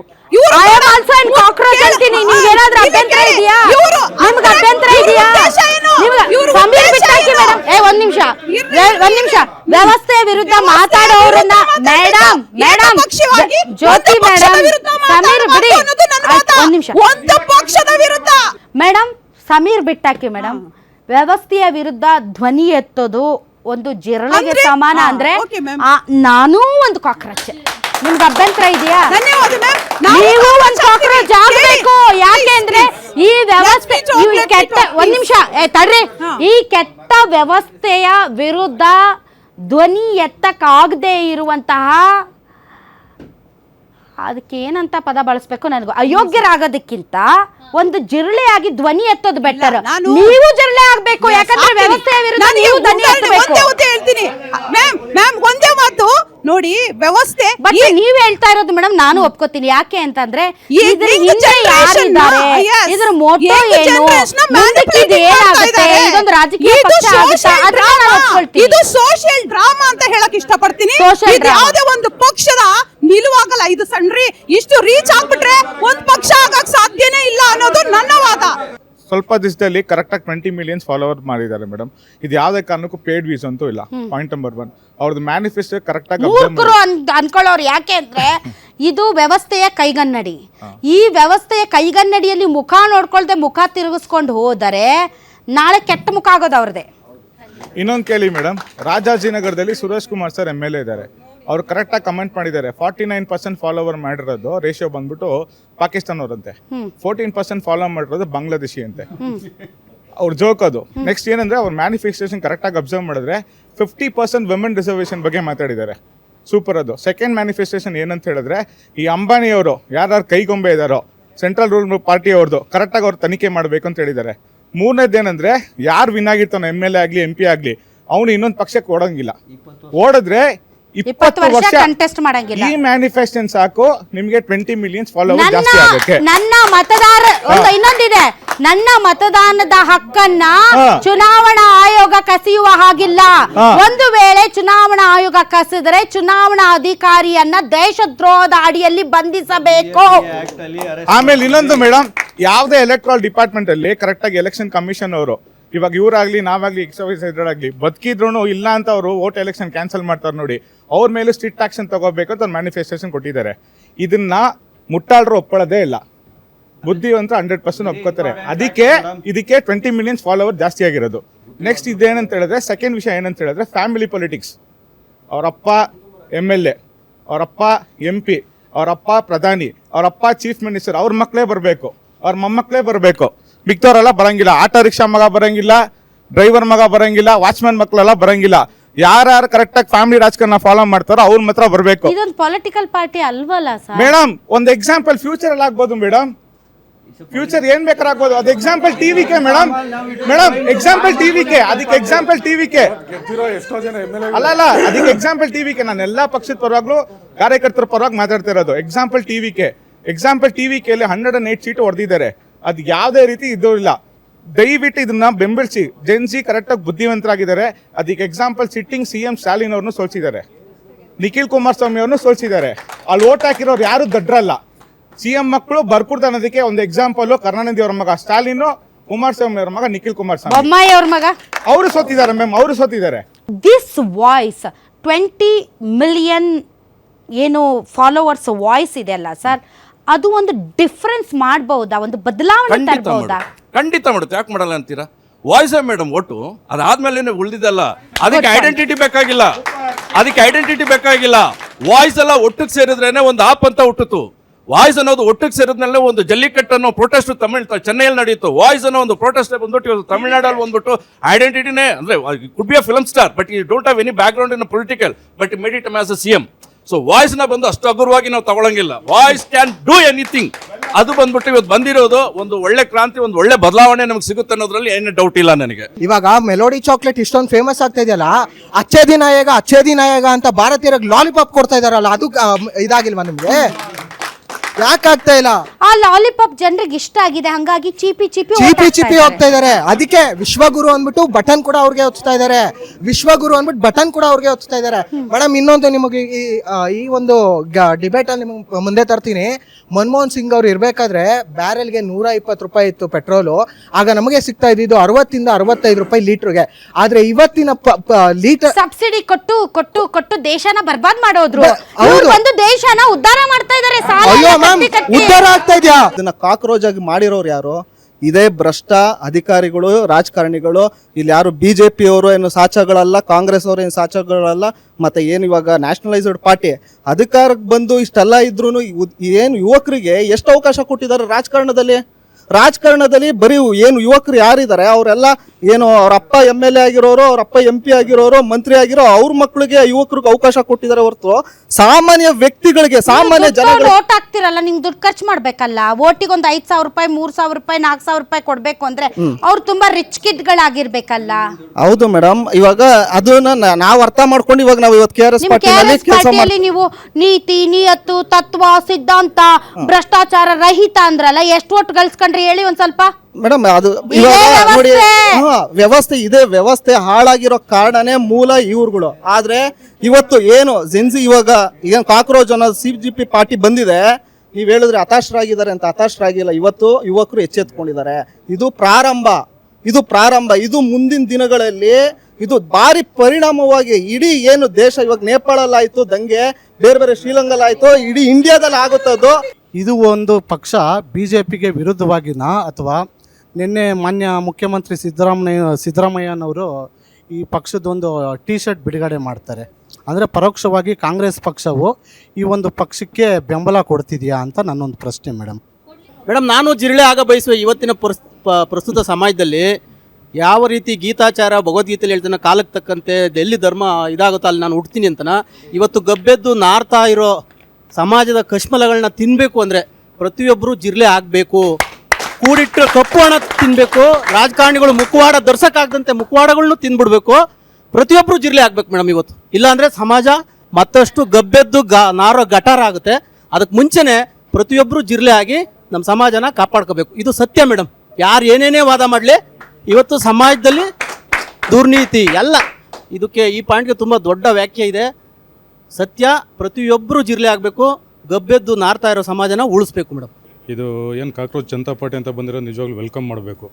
ಈಗಿರೋ ಇದನ್ನೆಲ್ಲ ಅದನ್ನು ಒಂಥರ ಈಗ ಮೀಡಿಯಾಯಿಂದನೇ, ಸೋಷಿಯಲ್ ಮೀಡಿಯಾದಲ್ಲೇ ಓಪನ್ ಅಪ್ ಆಗಿ ಬಂದಿದೆ. ನನ್ನ ಪ್ರಶ್ನೆ ಏನಂದರೆ, ಈಗ ಒಂದು ವರ್ಷದ ಹಿಂದೆ ಎಲ್ಲ ನೀಟ್ ಎಕ್ಸಾಂಪಲ್ಲು, ಅಷ್ಟೆಲ್ಲ ಹುಡುಗರು ಕಷ್ಟಪಟ್ಟು ಓದಿ ಒಂದು ಸಿಂಪಲಾಗಿ 1 ಸೆಕೆಂಡಲ್ಲಿ ಪ್ರಶ್ನೆ ಪತ್ರಿಕೆ ಸೋರಿಕೆ ಆಯಿತು ಅಂದರೆ 1 ಇಯರ್ ಅವರು ಓದಿರೋದಕ್ಕೆ. ಹಾಂ ಮೇಡಮ್, ಹಾಂ. ಸೊ ಈಗ ಎಲ್ಲ ಆಗೋಯ್ತು. ಈಗ ಅವ್ರು ಯಾರೋ ಒಬ್ಬ ಇನ್ನೊಂದು ಮಗ ಫೇಲ್ ಆಗಿದ್ದಾನೆ, 10 ಲಕ್ಷ ರೂಪಾಯಿ ಕೊಟ್ಬಿಟ್ಟು ಏನೋ ಸೀಟೇನೋ ತೊಗೊಂಡಿದ್ದ ಅಂತೇಳಿ ಓದಿದ್ದೆ ನಾನು. ಸೊ ಇದೆಲ್ಲ ಹೇಗೆ ಅನ್ನೋದೇ ಅರ್ಥ ಆಗ್ತಾ ಇಲ್ಲ. ಇನ್ನೊಂದೇನೆಂದರೆ, ಈಗ ಕೋರ್ಟಲ್ಲಿ ಸುಮಾರು ಬೇರೆ ಹೈಕೋರ್ಟಲ್ಲೇ 92,000 ಕೇಸ್ ಇದೆ ಪೆಂಡಿಂಗು. ಟೋಟಲಾಗಿ ಓವರಾಲು ಸುಮಾರು 5 ಕೋಟಿ ಅಷ್ಟೇನೋ ಕೇಸ್ ಪೆಂಡಿಂಗ್ ಇದೆ. ಈಗ ನಾವು ITBTಯಲ್ಲಿ ಸುಮಾರು 24/7 ಥರ 3 ಶಿಫ್ಟಲ್ಲಿ ಕೆಲಸ ಮಾಡ್ತಾಯಿದೆ. ಕೋರ್ಟಲ್ಲೂ ಯಾಕೆ ಆ ರೀತಿ ಮಾಡಬಾರ್ದು? ಒಂದು ಉದ್ಯೋಗ ಸೃಷ್ಟಿ ಮಾಡಿಕೊಡಿ. ನಮ್ಮ ದೇಶದಲ್ಲೂ ಒಂದು ಉದ್ಯೋಗ ಸೃಷ್ಟಿಯಾಗಬೇಕು. ನಮ್ಮ ದೇಶದ ಯುವಕರು ಸೋತಿಲ್ಲ, ಸತ್ತಿಲ್ಲ, ಸಾಯೋದು ಇಲ್ಲ, ನಾವು ಬದುಕ್ತೀರಿ, ತೋರಿಸ್ತೀರಿ ಅಂತ ಹೇಳಕ್ಕೆ ಇಷ್ಟಪಡ್ತೀನಿ. ಯುವಕರು ಯಾವಾಗ ದಂಗೆ ಹೇಳ್ತಾರೆ ಅಂದರೆ, ಈ ಎಲ್ಲ ಸೌಲಭ್ಯಗಳು ಸಿಗದೇ ಇರುವಾಗ ಮಾತ್ರನೇ ಅವ್ರು ದಂಗೆ ಹೇಳೋದು. ಧರ್ಮಗಳ ಮೇಲೆ ಹೆತ್ತು ಕಟ್ಟೋದು, ಜಾತಿಗಳ ಮೇಲೆ ಹೆತ್ತು ಕಟ್ಟೋದು. ಈಗಿನ ಯುವಕರಿಗೆ ಯಾವುದು ಜಾತಿ, ಧರ್ಮ, ಮತ, ಪಂಥ ಬೇಕಾಗಿಲ್ಲ. ಅವ್ರಿಗೆ ಬೇಕಾಗಿರೋದು ಉದ್ಯೋಗ, ಶಿಕ್ಷಣ, ಆರೋಗ್ಯ. ಈ 3 ವಿಷಯಗಳು ಸಿಗದೇ ಇರೋಕ್ಕೋಸ್ಕರ ಇವತ್ತು ಯುವಕರು ಬಂಡೆದಿದ್ದಾರೆ. ನಮಸ್ಕಾರ, ನನ್ನ ಹೆಸರು ಗಿರಿವಾಸುಲು ನಾಯ್ಡು ಅಂತ. ನಾನು ಬೇಕಂದ್ರೆ ಕಾಕ್ರೋಚ್ ಆಗ್ತೀನಿ, ಈ ರಕ್ತ ಇರೋವಂಥ ತಿಗಣೆ ಅಂತೂ ಆಗ. I am also cockroach. Unemployment ಎಲ್ಲ ದೂರ ಮಾಡಬೇಕು ಇಲ್ಲಿಂದ. ಇಂಡಿಯಾದಲ್ಲಿ ಆಗ್ತಾ ಇರೋದು ಭಾಳ ಅನ್ಎಂಪ್ಲಾಯ್ಮೆಂಟ್ ಪ್ರಾಬ್ಲಮ್ ಭಾಳ ನಡೀತಾ ಇದೆ. ಅದು ಧಾರವಾಡದಲ್ಲೂ ಭಾಳ ಇಶ್ಯೂಸ್ ನಡೀತು. ಅದ್ರ ಪ್ರಕಾರ ಯಾರು ಕಾಂಗ್ರೆಸ್ BJP ಯಾವುದು ನ್ಯಾಷನಲ್ ಪಾರ್ಟಿಗಳ ಬಗ್ಗೆ ಹೇಳ್ತಾ ಇಲ್ಲ. ಯಾವ ಪಾರ್ಟಿ ಅದಿರಿ ಅದು ಮುಂದೆ ಬರ್ರಿ, ಅದಕ್ಕೊಂದು ಸೊಲ್ಯೂಷನ್ ಹುಡುಕ್ರಿ. ಅದ್ರ ಬದಲಿ ನಾವು ಜನ್ಸಿಗಳಾಗಿ ಮುಂದೆ ಬರಬಾರ್ದು. ಜನ್ಸಿಗಳಾಗಿ ನಾವು ಮುಂದೆ ಬಂದ ನಾವು ಆಯ್ತು, ನಮಗೆ ಎಲ್ಲೂ ಇದಿಲ್ಲ, ವೇದಿಕೆಗಳಿಲ್ಲ ಮಾತಾಡೋಕೆ. ನಮ್ಗೆ ಏನೈತಿ, ಒಂದು ಪ್ಲ್ಯಾಟ್ಫಾರ್ಮ್ ಇರೋದು ಸೋಷಿಯಲ್ ಮೀಡಿಯಾ ಒಳಗೆ ನಾವು ಬಂದು ಮಾತಾಡಲೇಬೇಕಾಗ್ತೈತಿ. ಸೋಷಿಯಲ್ ಮೀಡಿಯಾ ಒಳಗೆ ನಾವು ವಾಯ್ಸ್ ರೇಸ್ ಮಾಡ್ತೀವಿ. ನಮಗೆಲ್ಲ ಮತ್ತೆ ಯಾವುದು ಪೇಡ್ ಗೀಡಿಲ್ಲ, ಏನೈತೆ ಎಲ್ಲ ಜೆನ್ಯೂನ್ ಇದೆ ನಮಗೆ. ಹಾಂ, ಈಗ ಎಲ್ಲ ಕಡೆ ಏನೈತಿ, ಗಲೀಜ್ ಐತಿ. ಗಲೀಜ್ ಇದ್ದ ಕಡೆನೇ ಕಾಕ್ರೋಚ್ ಇದ್ದೇ ಇರ್ತೈತಿ. ಗಲೀಜ್ ಇಲ್ಲ ಅಂದ್ರೆ ಕಾಕ್ರೋಚ್ ಇರೋದೇ ಇಲ್ಲ. ಕ್ಲೀನ್ ಮಾಡ್ರಿ. ಜನ್ಸಿಗಳು ಆಚೆ ಬಂದಿದ್ದಾರೆ ಅಂದರೆ ಅವ್ರಿಗೆ ಸ್ವಾಗತಿಸಬೇಕು. ಅವ್ರ ಮೇಲೆ ಪಟ್ಟ ಕಟ್ಟೋದು, ಈ ಗೂಬೆ ಕೂರಿಸೋದನ್ನ ದಯವಿಟ್ಟು ಇರ್ರೆಸ್ಪೆಕ್ಟಿವ್ ಆಗಿ ಎಲ್ಲ ಪಾರ್ಟಿ ನಾನು ಒಂದು ಮಾತು ಹೇಳ್ತೀನಿ. ಎಲ್ಲದಕ್ಕೂ ಪಾಕಿಸ್ತಾನ, ಒಂದು ನಿಮಿಷ ತಡಿಯಪ್ಪ, ಎಲ್ಲದಕ್ಕೂ ಪಾಕಿಸ್ತಾನ ಹೆಸರು ತಗಿಲಿಲ್ಲ ಅಂದ್ರೆ ತಿಂದ ಅನ್ನ ಜೀರ್ಣ ಆಗಲ್ಲ. ನಿಜ ಮೇಡಮ್, ನೀವು ಹೇಳೋದು ಇದು ಹೆಂಗೆ ಹೇಳ್ತಾರೆ ಅಂದರೆ, ಈ ಜನ್ಸಿಗಳಿಗೆ ಶಕ್ತಿ ಕುಂದಿಸಕ್ಕಂತಾನೆ ಈ ಮಾತು ಅವ್ರನ್ನ ಬಿಡುಗಡೆ ಮಾಡ್ತಾರೆ. ನಾನು ಎಲ್ಲ ಜನ್ಸಿಗಳಿಗೂ ಈ ಚಾನಲ್ ಮುಖಾಂತರ ಕೇಳ್ಕೊಳ್ತೀನಿ, ತಮ್ಮ ಏನು ಮೂಮೆಂಟ್ ಇದೆ ಅದನ್ನ ಮುಂದುವರಿರಿ, ಯಾವುದಕ್ಕೂ ಕಿವಿಗೊಡ್ಬೇಡಿ ಅಂತ ಹೇಳ್ತೇನೆ. ಯಾಕಂದರೆ ಯೂತ್ಗಳು ಫುಟ್ಪಾತಲ್ಲಿ ಇದ್ರೂ ಪರವಾಗಿಲ್ಲ, ಅವ್ರ ಮನೇಲಿ ಅವ್ರ ಮಕ್ಳು ಮರಿಗಳು MLAಗಳು MP ಗಳು ಇವ್ರು ಬಾಚಿರೋ ದುಡ್ಡುಗಳನ್ನ ಇವ್ರು ಹೊಡೆದಿರೋ ದುಡ್ಡುಗಳನ್ನೆಲ್ಲ ಕವರ್ ಮಾಡ್ಬೇಕಲ್ಲ, ಅದನ್ನ ನೀಟ್ ಮಾಡ್ಕೊಳ್ಳೋಕ್ಕೋಸ್ಕರ ಅವ್ರ ಮನೆಯವರೇ ಬರಬೇಕು, ಅವ್ರ ಫ್ಯಾಮಿಲಿಯವರೇ ಬರಬೇಕು ಉದ್ಧಾರ ಆಗಕ್ಕೆ. ಯಾಕಂದ್ರೆ ನಾನು ಮಾಡಿರೋದು ನನ್ನ ಮಗನಿಗೆ ಮೊಮ್ಮಕ್ಳಿಗೆ ಮುಚ್ಚಿಕ್ಬೇಕಲ್ಲ, ಹಂಗಾಗಿ ನಾವೇನಾದ್ರು ಮಾಡಿರೋದು ಗೊತ್ತಾಗ್ಬಿಡ್ತದೆ ಅಂತ ಹೇಳ್ಬಿಟ್ಟು ಫ್ಯಾಮ್ಲಿನೇ ತಗೊಂಡ್ಬರ್ತಾರೆ ಹೊರತೆ ಬೇರೆ ಯಾವ ಬಡವನಿಗೂ ಕೊಡಲ್ಲ. ಕಾಂಗ್ರೆಸ್ ಆಗ್ಬೋದು, BJP ಆಗ್ಬೋದು, ಎಲೆಕ್ಷನ್ ಬಂದಾಗ ಮಾತ್ರ ಕಾಂಗ್ರೆಸ್ನವ್ರಿಗೂ ಆಗ್ಲಿ BJP ಆಗ್ಲಿ ಬೂತ್ ಕಾಸೆ ಗಟ್ಟಿ. ಎಲ್ಲ ಪಾರ್ಟಿಗಳ ವಿರುದ್ಧದ ಆಕ್ರೋಶ ಇದು. ಅದಕ್ಕೆ ನೀವು ಏನು ಹೊರತಲ್ಲ, ಕಾಂಗ್ರೆಸ್ ಪಾರ್ಟಿನೂ ಹೊರತಲ್ಲ, ನೀವು ಅಕ್ಸೆಪ್ಟ್ ಮಾಡ್ಕೊಂಡಿದ್ದೀರಿ. ಹಿಂಗಾಗಿ ನಾವೇನು ಕೇಳೋಕ್ಕಾಗ್ತಾ ಇಲ್ಲ. BJP ಅವರು ಹೊರಗಡೆ ಬಂದು ಮಾತಾಡ್ತಾ ಇಲ್ಲ, ಹೀಗಾಗಿ ಅವ್ರನ್ನೂ ನಾವೇನು ಕೇಳೋಕ್ಕಾಗ್ತಾ ಇಲ್ಲ. ನಿಮಗನಿಸಿದ ಮಟ್ಟಿಗೆ ಈ ಮೂಮೆಂಟ್ ಅಥವಾ ಈ ಕ್ರಾಂತಿ ತಮಾಷೆ ವ್ಯಂಗ್ಯದಿಂದ ಆರಂಭ ಆದಂತಹ ಈ ಒಂದು ಇದಕ್ಕೆ ನೀವು ಕ್ರಾಂತಿ ಅಂತ ಹೆಸರಿಡೋದು ಟೂ ಅರ್ಲಿ ಅಂತ ಅನಿಸುತ್ತೆ, ಏನೋ ನನಗೆ ಗೊತ್ತಿಲ್ಲ. What is the future of this? ಈ ಯಾಕೆಂದರೆ ಈ ಜೆನ್ಸಿ ಏನು ಈಗ ಮುಂದೆ ಬಂದು ಆ ಪ್ಲ್ಯಾಟ್ಫಾರ್ಮಲ್ಲಿ ತಮ್ಮನ್ನು ತಾವು ತೊಡಗಿಸ್ಕೊಳ್ತಾ ಇರೋದು, ನಾಳೆ ಅವ್ರಿಗೆ ಮತ್ತೆ ಭ್ರಮ ನಿರಸನ ಆಗಬಾರ್ದು. ನೋಡಿ, ಎಲ್ಲ ಒಂದೇನಾಗ್ಬಿಟ್ಟಿದೆ ಅಂದರೆ ಯಾವಾಗ ಅದು ಪೊಲಿಟಿಕಲ್ ಇದಾಗಿ ಕನ್ವರ್ಟ್ ಆಗ್ತಾ ಇದೆ ಆವಾಗ ಜನ ಭ್ರಮ ನಿರಸನ ಆಗ್ತಾ ಇದ್ದಾರೆ. ಯಾಕೆಂದರೆ ಲೀಡ್ರುಗಳ ಬಗ್ಗೆ ಏನೋ ಒಂದು ಕಲ್ಪನೆ ಇಟ್ಕೊಳ್ತಾರೆ. ನೀವು ಆವಾಗಲೇ ಹೇಳಿದ್ರಿ ಫೇಸ್ಲೆಸ್ ಅಂತ. ಫೇಸ್ ಇರೋವಂಥ ಹೋರಾಟಗಳು ಏನಾದರೂ, ಫೇಸ್ಲೆಸ್ ಹೋರಾಟ ಏನಾಗ್ತಾಯಿದೆ ಅಂತ. ಸೊ ಪ್ರಾಮಾಣಿಕವಾಗಿ ಒಪ್ಕೊಬೇಕಾಗುತ್ತೆ. ಫೇಸ್ಲೆಸ್ ಹೋರಾಟಗಳಲ್ಲಿ ಜನರ ಆಶೋತ್ತರಗಳು ಮಾತ್ರ ಅಲ್ಲಿ ಪ್ರಶ್ನೆ ಬರ್ತಾ ಇದೆ ಹೊರತು ಅವ್ರಿಗೇನೋ ಅಧಿಕಾರ ಬೇಕು ಅಂತ ಬಂದಿಲ್ಲ. ಇವತ್ತು ಕಾಕ್ರೋಚ್ ಜನತಾ ಪಾರ್ಟಿಯವರು ಪ್ರಶ್ನೆ ಮಾಡ್ತಾ ಇರೋದು ನಿರುದ್ಯೋಗ ಸಮಸ್ಯೆ, ಆಮೇಲೆ ಈ ಆಡಳಿತದಲ್ಲಿರುವಂಥ ಭ್ರಷ್ಟಾಚಾರ, ನ್ಯಾಯಾಂಗದಲ್ಲಿರುವಂಥ ಭ್ರಷ್ಟಾಚಾರ, ಮತ್ತು ಎಲೆಕ್ಷನಲ್ಲಿ ಆಗ್ತಾ ಇರುವಂಥ ಮತ ಭ್ರಷ್ಟಾಚಾರ. ನೋಡಿ, ಅದೊಂದು ಅವಾಗಲೇ ಅವ್ರು ಹೇಳ್ತಾ ಅಭಿಜಿತ್ ದೀಪ್ಕೆ ಆಗಿರ್ಬೋದು, ಧ್ರುವ ರಾಠಿ ಆಗಿರ್ಬೋದು, ಹೊರಗಡೆಯಿಂದ ಇದನ್ನು ಪ್ರಶ್ನೆ ಮಾಡ್ತಾರೆ ಅಂತ ಹೇಳ್ತಾರೆ ಅವ್ರ ದೇಶದ್ರೋಹಿಗಳು. ಅದೇ ಕೆನಡಿಯನ್ ಸಿಟಿಸನ್ನು ಅಕ್ಷಯ್ ಕುಮಾರ್ ಹೋಗ್ಬಿಟ್ಟು ನರೇಂದ್ರ ಮೋದಿ ಅವ್ರಿಗೆ ಮಾವಿನ ಹಣ್ಣು ಹೆಂಗೆ ತಿಂದ್ರಿ, ಇದನ್ನ ಹೆಂಗೆ ಬಿಡಿಸ್ಕೊಂಡು ತಿಂತಾ ಇದ್ರಿ, ಈ ಥರ ಪ್ರಶ್ನೆ ಮಾಡ್ಬೋದು ನೀವು. ಅದೇ ನರೇಂದ್ರ ಮೋದಿ ಸರ್ ಮಾವಿನ ಹಣ್ಣು ಹೆಂಗೆ ತಿಂದ್ರಿ ಅಂತ ಕೇಳ್ತಾರೆ. ಹೌದು, ಹಂಗೆ ಕೇಳಿರೋದಲ್ಲ ಅಕ್ಷಯ್ ಕುಮಾರ್ ಅವರು ಇಂಟರ್ವ್ಯೂನಲ್ಲಿ. ಸೊ ಕೆನಡಿಯನ್ ಸಿಟಿಸನ್ ಆ ಥರ ಕೇಳ್ಬೋದು. ಮಾವಿನ ಹಣ್ಣನ್ನ ಸರ್ ಒಂದು ಕಟ್ ಮಾಡಿ ತಿನ್ಬಹುದು, ಇಲ್ಲಿದ್ರೆ ಚೀಪಿ ಅದನ್ನ ವಾಟೆ ಎಲ್ಲ ತೆಗೆದು ತಿನ್ಬಹುದು. ಅದನ್ನ ಪ್ರಶ್ನೆ ಮಾಡ್ತಾ ಇದ್ರು. ಮೋದಿ ಅವ್ರು ಹೆಂಗ್ ತಿಂದ್ರಂತೆ? ಮೋದಿ ಅವ್ರು ಚೀಪ್ಕೊಂಡು ತಿಂತಾ ಇದ್ರಂತೆ. ಸೊ ಈ ಕೆನಡಿಯನ್ ಸಿಟಿಸನ್ ಆ ಥರ ಪ್ರಶ್ನೆ ಮಾಡ್ಬೋದು ಭಾರತ ದೇಶದೊಳಗಡೆ. ಅದೇ ಭಾರತ ದೇಶದ ಯುವಕರು ಹೊರಗಡೆಯಿಂದ ಉದ್ಯೋಗ ಮಾಡ್ಕೊಂಡು ಸಿದ್ದರಾಮಯ್ಯನವರು ಇದರಲ್ಲಿ ಟೀ ಶರ್ಟ್ ಎಲ್ಲ ಬಿಡುಗಡೆ ಮಾಡೋದು ಅಂದ್ರೆ ನೀವು ಒಂದು ಜೆನ್ಯೂನ್ ಹೋರಾಟವನ್ನು ಪೊಲಿಟಿಕಲ್ ಟಚ್ ಕೊಟ್ಟು ಗಬ್ಬೆಬ್ಬಿಸಬೇಕು ಅಂತ ಇದ್ದೀರಾ? ಯುವ ಕಾಂಗ್ರೆಸ್ ನ ಕೆಲಸ ಹೋರಾಟ ಮಾಡುವಂತದ್ದು. ಯುವ ಕಾಂಗ್ರೆಸ್ ನ ಹೋರಾಟದಲ್ಲಿ ಅವರು ಟೀ ಶರ್ಟ್ ಬಿಡುಗಡೆ ಮಾಡಿದ್ದಾರೆ. ಇವತ್ತು ಯೂತ್ ಕಾಂಗ್ರೆಸ್ ಬಿಡುಗಡೆ ಮಾಡಿ ಅದಕ್ಕೊಂದು ಪೊಲಿಟಿಕಲ್ ಟಚ್ ಕೊಟ್ಟು ಅದನ್ನು ಗಬ್ಬೆಬ್ಬಿಸ್ತಿದ್ದೀರಿ. ನಾವು ಪೊಲಿಟಿಕಲ್ ಟಚ್ ಕೊಡ್ತಾ ಇಲ್ಲ. ಕಾಂಗ್ರೆಸ್ ಪಾರ್ಟಿಯನ್ನು ನಂಬಕ್ಕೆ ರೆಡಿ ಇಲ್ಲ ಜೆನ್ಸಿಗಳು. ಅಲ್ಲ, ನಾವೇನು ಕ್ಲೈಮ್ ಮಾಡ್ತಾ ಇಲ್ಲ ಇದು ನಮ್ಮ ಹೋರಾಟ ಅಂತ. ನಿಮ್ಮ ಹೋರಾಟಕ್ಕೆ ನಮ್ಮ ಬೆಂಬಲ ಇದೆ. ಪಾರ್ಟಿ ಇದೆ ಅಲ್ಲ ರೀ, ಅಲ್ಲ ಪಾರ್ಟಿ ಇದೆ, ಮುಖ ಇದೆ, ಕೇಡರ್ ಇದೆ, ಸಮುದ್ರದಂತ ಪಕ್ಷ, 1000ಕ್ಕಿಂತ ಹೆಚ್ಚು ಲೀಡರ್ಸ್. ಅಲ್ಲ ಇಷ್ಟೆಲ್ಲ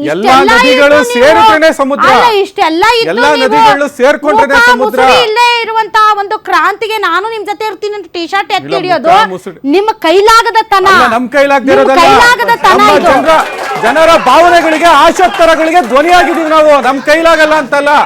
ನಾವು ಆಕ್ಸಿಜನ್ ಕೊಡಕ್ಕಾಗದೇ ಇದ್ದಂತ ಸಂದರ್ಭದಲ್ಲಿ ಆಕ್ಸಿಜನ್ ಕೊಟ್ಟವ್ರು ನಾವು. ಯೂತ್ ಕಾಂಗ್ರೆಸ್ ರಾಷ್ಟ್ರೀಯ ಅಧ್ಯಕ್ಷ ಶ್ರೀನಿವಾಸ ಆಕ್ಸಿಜನ್ ಕೊಟ್ಟರು. ಕೊಡಕ್ಕಾಗ್ಲಿಲ್ಲ ಆಕ್ಸಿಜನ್. ಇವತ್ತು ಎಷ್ಟೋ ಜನ ಯುವ ಜನಾಂಗ ಕೈಗೆತ್ತಿಕೊಂಡಿರುವಂತಹ ಹೋರಾಟವನ್ನ ಹೈಜಾಕ್ ಮಾಡಿ ನಾವು ಇದ್ರಲ್ಲಿ ಭಾಗಿಯಾದ್ರೆ ನಿಮ್ಗೆ ಪಕ್ಷ ಬೇಕು, ಅದಕ್ಕೊಂದು ಚಿಹ್ನೆ ಬೇಕು, ಅದಕ್ಕೊಂದು ಮಾಡಿಲ್ಲ. ನೀವು ನಿಮ್ಮ ಭಾವನೆ ಅದು. ಇವತ್ತು ಇವ್ರಿಗೂ ಏನ್ ನೈತಿಕತೆ ಇಲ್ಲ.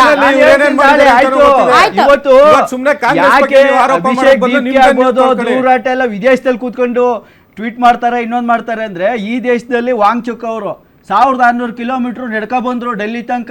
ಏನಂತ ಲಡಾಖ್ಗೆ ಸ್ಟೇಟ್ ಹುಡ್ ಕೊಡಿ ಅಂತ. ಅವ್ರನ್ನ ನ್ಯಾಷನಲ್ ಸೆಕ್ಯೂರಿಟಿ ಆ್ಯಕ್ಟಲ್ಲಿ 170 ದಿವಸ ಜೈಲಲ್ಲಿ ಇಡ್ತಾರೆ. 170 ದಿವಸ ಇಟ್ಟ ಮೇಲೆ ಕೋರ್ಟ್ ಹೇಳುತ್ತೆ ಇಲ್ಲ ಇದು ಕೇಸೇ ಸರಿ ಇಲ್ಲ, ಇವ್ರ ಮೇಲೆ ಹಾಕಿರೋ FIR ಸರಿ ಇಲ್ಲ ಅಂತಾರೆ.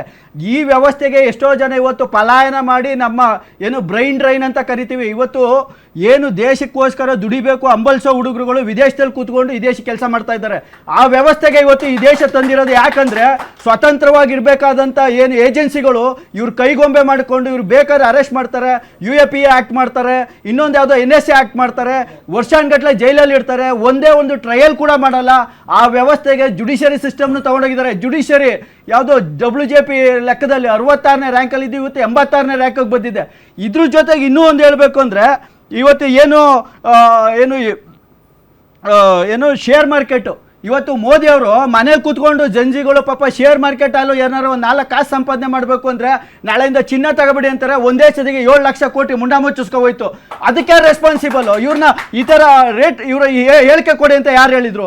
ಅವ್ರ ಬಗ್ಗೆನೂ ಥಿಂಕ್ ಮಾಡಬೇಕು. ಯಾವುದೋ 4 ಜನ ಕಾರ್ಪೊರೇಟ್ರು ದುಡ್ಡು ಹೊಟ್ಟೋಗ್ಬಿಡುತ್ತೆ ಅಂದ್ಬಿಟ್ಟು ಇಡೀ ದೇಶ ಶೇರ್ಸಲ್ಲಿ ದುಡ್ಡು ಹಾಕೊಂಡಿರ್ತಾರೆ. ಅವ್ರ ದುಡ್ಡಿಗೆ ಯಾರು ರೆಸ್ಪಾನ್ಸಿಬಲ್? ಇವ್ರು ಕೊಡೋ ಸ್ಟೇಟ್ಮೆಂಟಲ್ಲಿ ಮನೇಲಿ ಕೂತ್ಕೊಂಡು ಕೆಲಸ ಮಾಡ್ತಾರಲ್ಲ ಜಂಜಿಗಳು 24 ಗಂಟೆ ಕಂಪ್ಯೂಟ್ರಲ್ಲಿ, ಅವ್ರ ದುಡ್ಡು ಎಲ್ಲೋಯ್ತು? ಶೇರ್ಸ್ ಮಾರ್ಕೆಟ್ ದುಡ್ಡು. ಅದ್ರ ಬಗ್ಗೆನೂ ಮಾತಾಡ್ತಾ ಇಲ್ಲ. ಇನ್ನೂ ಒಂದು ಹೇಳ್ತೀನಿ, ಕಾಂತ್ ಕುಮಾರ್ ಇವತ್ತು ಅವರು ಯೂತ್ ಪರವಾಗಿ ಕರ್ನಾಟಕದಲ್ಲಿ ಕೆಲಸ ಬೇಕು ಅಂತ ಓಡಿದ್ರೆ ಒಂದು ಪ್ರೊಟೆಸ್ಟ್ ಮಾಡಕ್ಕೆ ಹೋದ್ರೆ 10 ಲಕ್ಷ ರೂಪಾಯಿ ಬಾಂಡ್ ಕೇಳ್ತಾರೆ.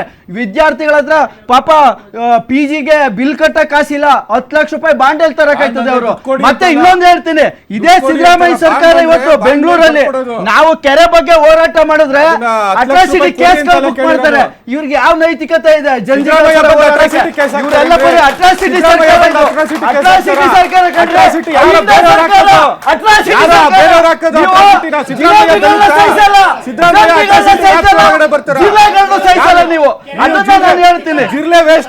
ಮೋಸ ಮಾಡಿದೀರಾ ನೀವು ಎಲ್ರಿಗೂ. ತಮಾಷೆಯಾಗಿ ಶುರು ಆಗಿರೋ ಒಂದು ಜೋಕ್ ಇಷ್ಟು ಒಂದು ದೊಡ್ಡ ಒಂದು ಮೂವ್ಮೆಂಟ್ ಆಗ್ತಾ ಇದೆ ಅಂದರೆ ಎಲ್ಲ ಪಕ್ಷಗಳೂ ಇದಕ್ಕೆ ಅವರ ಅಟೆನ್ಷನ್ ಕೊಡಲೇಬೇಕು. ಇವತ್ತು ಕಾಂಗ್ರೆಸ್ನವರು ಆಮ್ ಆದ್ಮಿನವರು ವಿರೋಧದಲ್ಲಿದ್ದಾರೆ ಅಂತ ಇದು ಏನು ಅವ್ರದ್ದು ಮೂವ್ಮೆಂಟ್, ಯುವಕರದ್ದು ಮೂವ್ಮೆಂಟ್ ಇದೆಯೋ ಅದಕ್ಕೆ ಒಂದು ಸಪೋರ್ಟ್ ತೊಗೊಂಡು ಹೈಜಾಕ್ ಮಾಡೋಕ್ಕೆ ಟ್ರೈ ಮಾಡ್ತಾ ಇರ್ಬೋದು. ಇವತ್ತು CJPಯಿಂದ ಇಲ್ಲಿ ಯಾರೂ ಇಲ್ಲ, ಅವ್ರ ಪರವಾಗಿ ನಾನು ಹೇಳ್ತಾ ಇದ್ದೀನಿ. ಅವರೇ ಹೇಳಿದ್ದಾರೆ ನಾವು ಯಾವುದೇ ಬೇರೆ ಪಕ್ಷಕ್ಕೆ ನಾವು ಸೇರ್ಕೊಳ್ಳಲ್ಲ. ಅವ್ರು ಹೇಳ್ತಾ ಇರೋದು ನಮ್ಮ ಅಜೆಂಡಾ ಏನಿದೆ ಅದೇನೇ ಬೇರೆ, ನಾವು ಮುಂದೆ ಹೋಗ್ತಾ ಏನು ಮಾಡ್ತೀವಿ ಅಂತ ನಾವು ಅದನ್ನು ಇತ್ಯರ್ಥ ಮಾಡ್ತೀವಿ ಅಂತ ಹೇಳಿದ್ದಾರೆ. ಆದರೆ ಇವತ್ತು ಯುವಕರು ಕರ್ನಾಟಕದಲ್ಲಾಗಲಿ ಬೆಂಗಳೂರಲ್ಲಾಗಲಿ ಸಮಸ್ಯೆಗಳೇನಿದೆ ಅದಕ್ಕೆ ಬಗೆಹರಿಸೋ ತನಕ ಏನು ಸಮಾಧಾನ ಸಿಗಲ್ಲ. ಬೇರೆ ಪಕ್ಷಗಳಲ್ಲಿ ನೀವೇ ನೋಡಿದ್ರಿ, ಓದಿರೋರು ಯುವಕರು ಅಥವಾ ಗ್ರೌಂಡ್ ಮೇಲೆ ಕೆಲಸ ಮಾಡಿರೋರಿಗೆ ರೆಕಗ್ನಿಷನ್ ಯಾವ ಪಕ್ಷದವ್ರು ಕೊಡ್ತಾ ಇದ್ದಾರೆ? ಇಲ್ಲೇ ನೀವು ಹೇಳಿದ್ರಿ ಒಂದು ಉದಾಹರಣೆ, ಅವ್ರಿಗೆ ವಕ್ತಾರ ಮಾಡ್ತಾ ಇಲ್ಲ ಅಂತ. ಈಗ ಆಮ್ ಆದ್ಮಿನವ್ರು ಕೊಡ್ತಾ ಇದ್ದಾರೆ ಅಂದ್ರೆ ನಿಮ್ ಪಕ್ಷ ಶುರುವಾದಾಗ ಇರೋ ನಿಮ್ ಪಕ್ಷದಲ್ಲಿ ಶುರುವಾದಾಗ ಇರೋ ನಾಯಕರೆಲ್ಲ ಇವತ್ತು ಬಿಟ್ಟು ಹೋಗ್ತಾ ಇದ್ದಾರೆ, ಯಾರು ಮಿಕ್ಕಿಲ್ಲ. ನೀವು ಬೇರೆ ಪಕ್ಷಗಳು ಬೇರೆ ಪಕ್ಷಗಳು ಮಾಡಿರೋದಕ್ಕಿಂತ ಕೆಲಸ ಸ್ವಲ್ಪ ಚೆನ್ನಾಗಿ ಮಾಡಿರ್ಬೋದು, ಅದಕ್ಕೆ ಗೌರವ ಕೊಟ್ಟು ಮಾತಾಡ್ತೀನಿ ಅಷ್ಟೇ. ಆದ್ರೆ ಈಗ ಯುವಕರಿಗೆ ಯಾರೂ ಆ ರೆಕಗ್ನಿಷನ್ ಕೊಡ್ತಾ ಇಲ್ಲ. ಯಾರು ಕೊಡ್ತಾರೆ? 25 ವರ್ಷದ 30 ವರ್ಷದ ಯುವಕರಿಗೆ ಒಂದು ಸ್ಪೋಕ್ಸ್ ಪರ್ಸನ್ ಆಗಿ ಅಂತ, ನಮ್ದು ಪಾಲಿಸಿ ಟೀಮ್ ಲೀಡ್ ಮಾಡಿ ಅಂತ. ಈಗ ಆನ್ಲೈನ್ ಅಲ್ಲಿ ಏನೇನು ಆನ್ಲೈನ್ ಅಲ್ಲಿ ಏನು ಒಂದು ಮೂವ್ಮೆಂಟ್ ಸ್ಟಾರ್ಟ್ ಆಗಿದೆಯೋ ಇವತ್ತು ರಾಜಕೀಯ ಪಕ್ಷಗಳು ಇದಕ್ಕೆ ಅವರು ಸಪೋರ್ಟ್ ಮಾಡಲೇಬೇಕು. ಅವರು ಏನೇನು ಅವ್ರದ್ದು ದಾರಿಗಳಿದೆ ಅದನ್ನ ಅವರು ಬದಲಾಯಿಸಬೇಕು. ಇದು ನಾವು ಹೇಳ್ತಾ ಇರೋದು. ಎಸ್ ಮೇಡಮ್, ಈಗ ಭಾಳ ಚರ್ಚೆ ಆಯಿತು. ಬಹುತೇಕವಾಗಿ ನಾವು ನೋಡೋದಾದರೆ ಇವತ್ತು ಏನು ಈ ದೇಶವನ್ನು ಮತ್ತು ರಾಜ್ಯವನ್ನು ಆಳಿರ್ತಕ್ಕಂಥ ರಾಜಕೀಯ ಪಕ್ಷಗಳು ತಮ್ಮ ಭ್ರಷ್ಟಾಚಾರ, ದುರಾಡಳಿತ, ಸ್ವಾರ್ಥ, ಕುಟುಂಬ ರಾಜಕಾರಣ ಇವೆಲ್ಲದರಿಂದಾಗಿ ಸಮಾಜದಲ್ಲಿ ಒಂದು ತುಂಬ ದೊಡ್ಡದಾದಂಥ ಒಂದು ಆರ್ಥಿಕ ಅಸಮಾನತೆಯನ್ನು ಸೃಷ್ಟಿ ಮಾಡಿಬಿಟ್ಟಿದೆ. ಇದು ಎಲ್ರಿಗೂ ಗೊತ್ತಾಗಿದೆ. ಇವಾಗ ನಾವೆಲ್ಲರೂ ಸೋಷಿಯಲ್ ಮೀಡಿಯಾದ ಕೇವಲ ಇವತ್ತೇನು ರೀಲ್ಸು ಅದನ್ನು ನೋಡೋದಕ್ಕಷ್ಟೇ ಬಳಸ್ತಾ ಇಲ್ಲ. ಇವರೆಲ್ಲ ಏನು ಮಾಡ್ತಾ ಇದ್ದಾರೆ ಅನ್ನೋದು ಜನರಿಗೆ ಗೊತ್ತಾಗಿದೆ. ಅಲ್ಲಿ ನರೇಂದ್ರ ಮೋದಿ ಅವರು central irrespective of political party ಮಾತಾಡೋದಾದ್ರೆ, ನರೇಂದ್ರ ಮೋದಿ ಅವರು ಸೆಂಟ್ರಲ್ ಗೌರ್ಮೆಂಟಲ್ಲಿ ಯಾವುದು ED, CBI ಅಥವಾ ಇನ್ನೂ ಚುನಾವಣಾ ಆಯೋಗನ ದುರುಪಯೋಗ ಪಡಿಸ್ಕೋತಾರೆ ಅನ್ನುವಂಥ ಮಾತನ್ನು ಮಾತಾಡೋದಾದರೆ, ಇಲ್ಲೂ ಕೂಡ ರಾಜ್ಯ ಸರ್ಕಾರ ನಡೆಸ್ತಾ ಇರುವಂಥ ಕಾಂಗ್ರೆಸ್ ಸರ್ಕಾರ ಇಲ್ಲೂ ಕೂಡ ಪೊಲೀಸರು ಸ್ಟೇಟ್ ಎಲೆಕ್ಷನ್ ಕಮಿಷನ್ನು, ಇಲ್ಲಿರತಕ್ಕಂಥ CBI, ಇವ್ರದ್ದು ಯಾವುದು SITಗಳು ಇವ್ರದೇ ಪೊಲೀಸು ಬೆಳಿಗ್ಗೆ ಎದ್ದು ಇವ್ರ ಮನೆ ಹೋಗಿ ಇವ್ರ ಮನೆ ಮುಂದೆ ಹೋಗಿ ಅವ್ರ ಪದೇ ಮಾತಾಡ್ತಾರೆ. ನಾನು ಮಾತಾಡ್ಬೇಕಾದ್ರೆ ಜಾತಿಯ ಮಾತಾಡ್ಬೇಕಾದ್ರೆ ಪೊಲೀಸ್ ಪದೇ ಮಾತಾಡ್ತಾರೆ. ಕಾಂಗ್ರೆಸ್ ನೋಡಿ ಈ ತರ ಸುಳ್ಳು ಆಟಿಟ್ಯೂಡ್ ನೋಡಿ, ಮಾಡ್ಕೊಂಡು ಇವ್ರ ಆಟಿಟ್ಯೂಡ್ ನೋಡಿ, ಕಾಂಗ್ರೆಸ್ ಅವ್ರ ಬಗ್ಗೆ ಮಾತಾಡಬಾರ್ದು.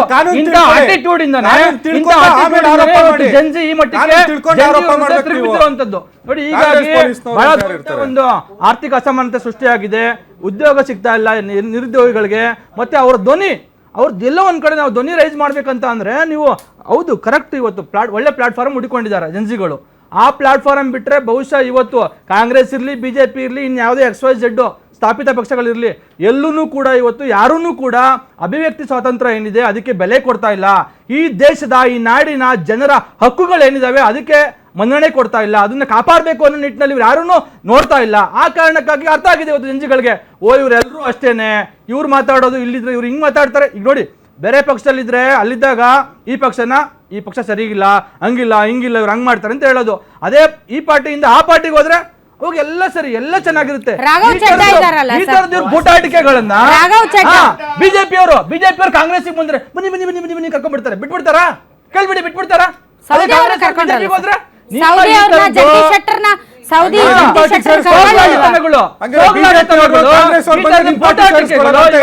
ಜನ ನೋಡಿ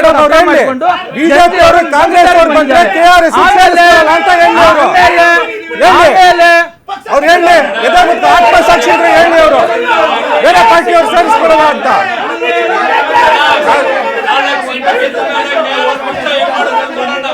ನೋಡಿ ಇದಕ್ಕೇನೆ ಜಂಜಿಗಳು ರೊಚ್ಚಿಗಿರೋದು. ನಿಮ್ ಆರ್ಭಟ ನಿಮ್ದು ಈ ತರ